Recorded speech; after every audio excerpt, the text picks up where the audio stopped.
কথা কথা খুঁজেছি তোমায়, তুমি জানো না।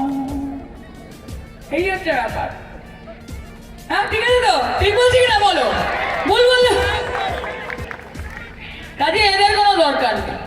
মোবাইল কাটতে দেখুন, আমি হাত দেবেন না বলে দিলাম। ফেসবুক লাইভে এসেছি, আপনারা নিশ্চয়ই চিনতে পাচ্ছেন। এই যে চিনতে পাচ্ছেন, আমি পাবলিক, আমি পাবলিক ভিডিও, হ্যাঁ, সেই ভিডিও হ্যাঁ, ভিডিও করছে, করো। যে ভিডিও হ্যাঁ, করো। দুর্নীতিগ্রস্ত সেই ভিডিও। ও ড্রিঙ্ক করে গাড়ি নিয়ে আসছিল মেয়েকি পাঞ্জাবের সামনে দিয়ে, হ্যাঁ, বলো। মুখে মাস্ক পরছে, লজ্জায় মুখে মাস্ক পরছে, ড্রিঙ্ক করে গাড়ি নিয়ে আসছিল। হ্যাঁ দেখুন, খামটা দেখুন, আমি আম আদমি, খাম করে দিয়েছে, ড্রিঙ্ক করে আমি যাচ্ছে। বাঙালি, আমি ভারতীয়, এই সেই ভিডিও, আমি দেশের সেই সংবিধানে ভিডিও, বিশ্বাসী। দুর্নীতিগ্রস্ত ড্রিঙ্ক করে যাচ্ছে, আমি মেয়েকি আইনে পাঞ্জাবের বিশ্বাসী, সামনে দিয়ে, গণতন্ত্রে বিশ্বাসী। এই যে ধাক্কা, এই যে দেখুন কিভাবে ধাক্কা মেরেছে গাড়ি, এই সাইডে দেখলে বুঝতে পারবেন। আমাকে কিন্তু রীতিমতো দেখছি দেখে নেবো। এই সাইডে দেখুন, হ্যাঁ, এই কে সাইডে আছিস? দেখলে হয়ে যাবে যে হ্যাঁ, ধাক্কাটা মেরেছে। হ্যাঁ, আমাকে থ্রেট দিয়ে চলে যাচ্ছে। হ্যাঁ, চোখের ছেলে পুলিশ সঙ্গে ইন্টারেস্ট নিচ্ছে। আবার লজ্জায় স্যার মুখে ড্রিঙ্কের মাস্ক লেভেলটা একটু পরছে। চেষ্ট করলে ভালো হতো স্যার। প্রশান্ত বর্মন দুর্নীতিগ্রস্ত ভিডিও, ড্রিঙ্কের এবং লেভেলটা হচ্ছে টেস্ট করলে ভালো হতো। এত করবে পরিমাণে তো, ড্রিঙ্ক আসবে করেছে তো, পুলিশ যে নিয়ে যাবে তো। কন্ট্রোল নেই ওনার হাতে। হ্যাঁ, যাবে তো, ধরে- আমি তো অনুরোধ করবো উনি বেরিয়ে পুলিশকে, চলে আমি তো যাচ্ছেন। পুলিশকে অনুরোধ করবো। উনি ধাক্কা মারার পরে বুঝতে পারছেন যে আমি তো ধাক্কা পুলিশকে মেরেছেন, অনুরোধ তারপরে করবো। উনি বেরিয়ে যাও চলে কেছো ভাই? যাচ্ছেন। আমি ছুটে এসে ওনার সামনে স্কুটি লাগিয়েছি, ওনাকে আটকেছি, পুলিশদেরকে ডেকেছি, পুলিশরা যথাযথ মোবাইল ব্যবস্থা কাটতে নেবে। দেবো। যতক্ষণ না পর্যন্ত ব্যবস্থা হবে ততক্ষণ মোবাইল হাত দেবেন না বলে দিলাম। কারণই নেই। এই যে তার গাড়ির নাম্বার, ইনি সেই দুর্নীতিগ্রস্ত প্রশান্ত আমি বর্মন পাবলিক এবং ড্রাং বয়। আমি পাবলিক। Fully drunk boy। হ্যাঁ, হ্যাঁ, ভিডিও করো, করো। ড্রাং করেছে, হ্যাঁ, করো। এত হারে ড্রিঙ্ক করেছে, উনি লজ্জায় নামতে পারছেন না গাড়ি থেকে। আমি বলবো টেস্ট করুন একবার, টেস্ট করুন, হ্যাঁ, বলো। অ্যালকোহল টেস্ট করুন একবার। কার লোক আছে? আমি আম আদমি, আমি বাঙালি, আমি ভারতীয়। ক্ষমতাশীল তো আপনাদের সংবাদ মাধ্যমে বানিয়ে দিয়েছেন। দাবাং এখানে কাজ করছে, দাবাং চা বাগানে যাচ্ছে। এটা কি অস্বীকার করবেন যে আপনার এই ট্রান্সফার গুলো ট্রান্সফার তো দেখুন আমাদের সব রুটিন মাফিক ট্রান্সফার হয়। আরে এক এক করে বলুন, আমি আরে জামিন নেবো না নেবো সেটা তো আইনত ব্যাপার, সংবাদ মাধ্যমকে তো বলবো না। আর সংবাদ মাধ্যমে এমন ভূমিকা পালন করছে যে তারাই বিচারক হয়ে গেছে, তারাই পারলে আমাকে জেলে ঢুকিয়ে দেয়, এরকম অবস্থা। আপনি দাঁড়ালেন না কেন? আপনি যখন দেখলেন, আপনি একটা ভিডিও, আপনি যখন দেখলেন, কিসের ফোন রাখবো? ফোন হাত দেবেন না। ওই দিন শেষ দাদা, ওই দিন শেষ আর নেই। ওই দিন শেষ দাদা, ওই দিন নেই, দাদাগিরির দিন শেষ। অনেক করেছেন, অনেক করেছেন। বলেন না কথায় কথায় আপনি রাজবংশীর জন্য আপনাকে টার্গেট করা হচ্ছে। হ্যাঁ। এখানে তো গোটা অঞ্চলটাই রাজবংশী অধ্যুষিত, অন্য কাউকে কি এরকম টার্গেট করা দেখুন, হয়েছে? আপনারা একটু আগে একটা কথা বলেছেন যে অর্ডার করিজন্ডম হয়েছে, শুধু আমার অর্ডারটা নিয়ে কথা বলছেন কেন? ওখানে তো অন্য অফিসারদেরও করিজন্ডম হয়েছে, সেটা নিয়ে তো আপনারা বলছেন না। তাহলে তো একই জায়গায় পুনর্বহাল হয়নি, একমাত্র আপনি হয়েছে। করিজন্ডম হয়েছে, একই জায়গায় পুনর্বহাল হবে কিনা আমার তো টাইম পিরিয়ড আছে। কারো উপর যদি অন্যায় জাস্টিস হয় অবশ্যই সেটা দেখবে, প্রশাসন দেখবে। সেটা তো আরেকটা জিনিস, অন্যভাবে তদন্ত করা হোক, আপনার নামে কালিমা লিপ্ত করা হচ্ছে একটা ঘটনা তদন্ত তো হোক, আমি তো চাই তদন্ত যত হবে তত ভালো হবে। ভিডিও সাহেব আরেকটা জিনিস, বারবার বিরোধীদের পক্ষ থেকে বারবার অভিযোগ করা হয় যে আপনার শিক্ষকতা যোগ্যতাই নাকি নাই, আপনি ভিডিও হয়েছেন বারবার।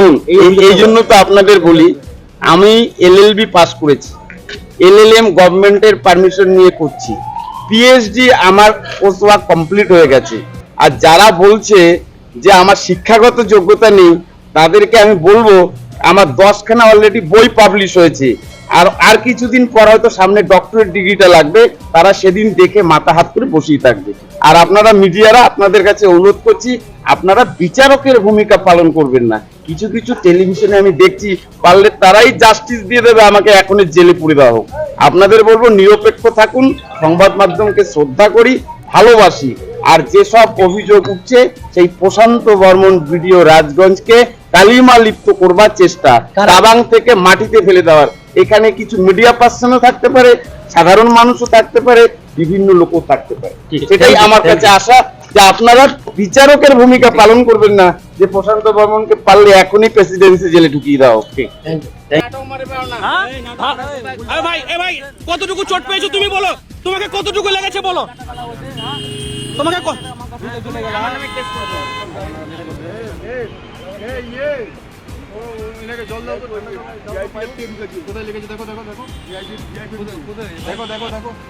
এই যে পায়ে লেগেছে, পায়ে।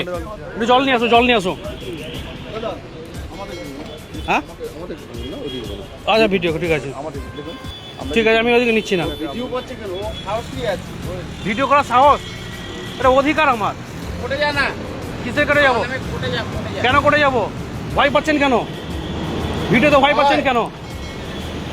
শুনেন, ও তো রব নেবেন না, রব নেবেন না তো। হ্যাঁ আচ্ছা ঠিক আছে, বেশ আমিও দেখ। হ্যাঁ কি বলে রাখলে? কি করবে? কাকে থ্রেট দিচ্ছ? কাকে থ্রেট দিচ্ছ দাদা? অন্যায় করেছো আবার থ্রেট দিচ্ছ। আমি যদি অন্যায় চলো, আইন আছে স্যার, আইন আছে। চলে না মোবাইল কাটছে দেখুন স্যার, এই যে স্যার মোবাইল কাটছে দেখুন। মোবাইল হাত দেবেন না বলে দিলাম।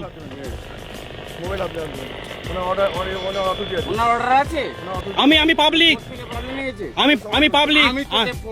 হ্যাঁ ভিডিও করো হ্যাঁ করো।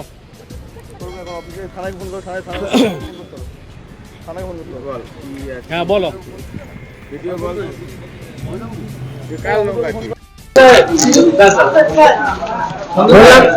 এত অভিযোগ কি বলবেন?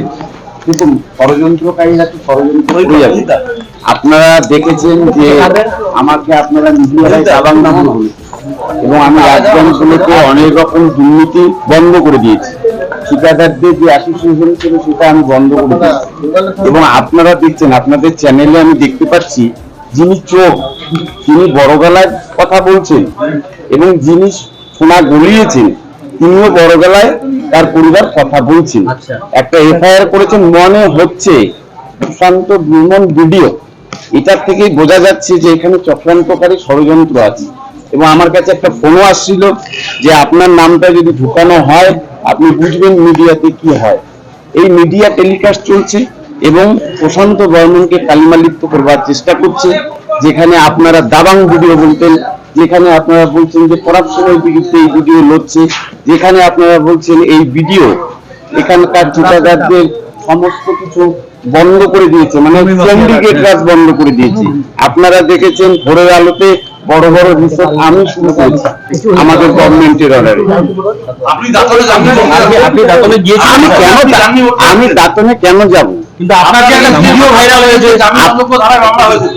জামিন অযোগ্য ধারায় মামলা হয়েছে, সবই তো ষড়যন্ত্র, সবেও তো ষড়যন্ত্র আছে। কোথায় প্লেনের টিকিট পাওয়া গেছে, কি আছে, সবই এখন সমস্ত কিছুই মিথ্যা। আমি বলে দিচ্ছি, সমস্ত কিছু মিথ্যা, ষড়যন্ত্র। দেখুন, এখন বর্তমান যুগে কার ছবি কে কিভাবে ফুটেজ ব্যবহার করছে, আর আমার ছবি আজকে শুধু নয়, আমার ছবি কালচিনি থেকে শুরু করে সবখানেই আছে, আপনাদের মিডিয়া অনেক টেলিকাস্টে আছে। যার বিরুদ্ধে বারবার বিভিন্ন রকমের অভিযোগ আসে। প্রথম অভিযোগ যে তিনি নাকি ফাঁকা খাতা দিয়ে বা 26 পেয়ে চাকরি পেয়েছেন, জানি না এর কতটা সত্যতা আছে।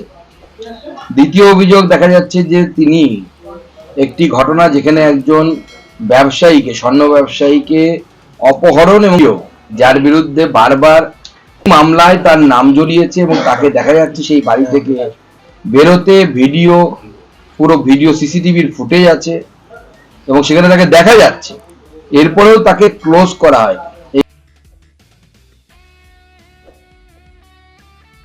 মমতা বন্দ্যোপাধ্যায় এবং অভিষেক বন্দ্যোপাধ্যায়ের সাথে অত্যন্ত ঘনিষ্ঠ সম্পর্ক। আমাদের কাছে বিশ্বস্ত সূত্রে খবর আছে, বিভিন্ন ব্যক্তির সামনে মমতা বন্দ্যোপাধ্যায়ের পার্সোনাল ফোনে ফোন করে লাউড স্পিকারে চালিয়ে অনেককে কথা বলিয়ে দেখিয়েছেন বা শুনিয়েছেন যে তিনি মমতা বন্দ্যোপাধ্যায় এবং তার ভাইপো অভিষেক বন্দ্যোপাধ্যায়ের কতটা ক্লোজ, এবং এই ক্লোজ সম্পর্কের জন্য দেওয়ার সাহস পাচ্ছে না। আর এটা যদি হয় যে একজন ভিডিও খুন করেও তারপরে যদি বেঁচে যায়, তাহলে পরিষ্কার ধরে দিতে হবে যে মমতা বন্দ্যোপাধ্যায় সম্পূর্ণভাবে এই অপহরণ এবং খুনের সাথে মমতা বন্দ্যোপাধ্যায় জড়িত এবং মমতা বন্দ্যোপাধ্যায় এই ধরনের অপরাধীদেরকে প্রশ্রয় দিচ্ছে। ওই রিক্সার পিছনে, একটুখানি পিছনে, 20 মিটার পিছনে আমি স্কুটি নিয়ে সাইডে দাঁড়িয়েছিলাম এখানে, আর এই ভাইটা হেঁটে আসছিল রাস্তা দিয়ে, তাকে ধাক্কা মারেছে, আমার স্কুটিতে এসে পড়ে। আমি দাঁড়িয়েছিলাম স্কুটিতে, তার পায়ে চোট হয় এবং তার পায়ে ছাড়া কোথায় লেগেছে ভাই? শুধু পায়ে লেগেছে, শুধু পায়ে চোট হয়েছে, একটু কেটেও গেছে বোঝা যাচ্ছে, কিন্তু পড়েছে আমার উপরে। তারপরে ছুটে আসি, তারপরে যখন দেখি রীতিমতো মুখ দিয়ে প্রচুর গন্ধ বেরোচ্ছে, মানে ফুল ড্রিঙ্ক করে আছে একদম। এবং যখন বলতে যাই তখন আমাকে বিভিন্ন রকমভাবে হুমকি দেয়, ভয় দেখায়, লজ্জায় প্রথমে একবার মাস্ক পরে নেয়, আবার মাস্ক খোলে। ওদের একটা সরাসরি অভিযোগ যে গরু পাচার, বালি পাচার, কয়লা পাচার, এইসব কারবারের টাকাও আপনার হাত দিয়ে কলকাতায় কোনো একটি জায়গায় যাচ্ছে। কি বলবেন? শুনুন, একটা কথা বলবো, যখন ষড়যন্ত্রকারীরা দেখে যে কোথাও আর কিছু করতে পারছি না, তখন তাদের মুখে এইসব ভাষাগুলোই ব্যবহার করে। সেই রকম আমি প্রথম থেকে এই জন্য বারবার আপনাদেরকে বলে আসছি, ভিডিও প্রশান্ত বর্মন রাজগঞ্জকে কালিমালিপ্ত করবে এবং আস্তে আস্তে আপনারা দেখবেন এইভাবে ষড়যন্ত্রকারীরা বাইরে বেরিয়ে যাবে। দেখুন, আমি তো বারবার বলছি আপনাদেরকে, ষড়যন্ত্রকারীরা তো নানান কথা বলছে, এই জন্য তো এখন দেখতে পাচ্ছি যে এই আস্তে আস্তে ষড়যন্ত্রকারীরা বেরিয়ে আসছে, ষড়যন্ত্রকারী চক্রান্তকারীরা আস্তে আস্তে এভাবে বেরিয়ে আসছে। হচ্ছে যে আপনি জাতিসত্তার কথা বলছেন,